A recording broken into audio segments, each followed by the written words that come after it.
வணக்கம் நண்பா. நம்ம எதை பற்றி பார்க்க போகிறோம்னா கெளுத்தி. ஆனால் உருவியை எடுத்து போட முடியல. அந்த மீன் வந்து ஒரு 13 கிலோவுக்கு மேலே வந்துச்சு. உருவி எடுத்தே போட முடியல. அதனால் பாயாக கடிச்சு ஒரு கண்ணி எடுத்து விட்டு தான் எடுத்து போட்டோம். பைபிளிங் நீ வலை பை கச்சா பை எடுத்துகிட்டு வராமல் சாக்கு எடுத்துகிட்டு வந்துருக்குதுங்க. சாக்கில் போட்டுக்கிட்டு அலும்புல பண்ணிட்டு இருக்கிறானுங்க எல்லாரும். பட் மீன் அப்படி சொன்னால் வலையில் இருக்கிற குப்பையெல்லாம் எடுத்து போட்டுட்டு இருக்கான். நல்ல பையன் இருங்கள. இதில் வந்து அந்த கம்புக்கு அந்த பக்கம் இருக்கு பாருங்க, ஒரு வாழை ஒன்று இருக்கும். 15 கிலோ வந்துச்சு. இந்த ஒரு வாழை மட்டும் 15 கிலோ வந்துச்சு.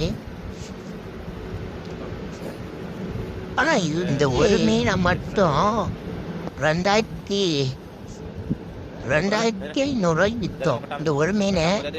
அந்த மீன் 1800 போச்சு. இந்த மாதிரி மீன் வேணும்னா எங்களை வந்து காண்டாக்ட் பண்ணுங்கள்.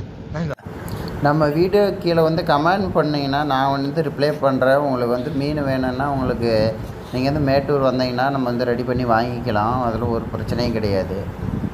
நம்ம வீடியோ வந்து பிடிச்சிருந்தா சேனல் வந்து சின்னதாக ஒரு சப்ஸ்கிரைபும் அந்த பெல் பட்டன் மட்டும் கிளிக் பண்ணிக்காங்க. அப்புறம் ஏதாவது மிஸ்டேக் பண்ணியிருந்தேன்னா மீனோட பேர் தெரியாமல் மாற்றி சொல்லியிருந்தேன்னா உங்கள் ஊரில் இந்த மீனோட பேர் என்னன்னு கமெண்ட் பண்ணிடுங்க. ஓகே நண்பா, இருங்க.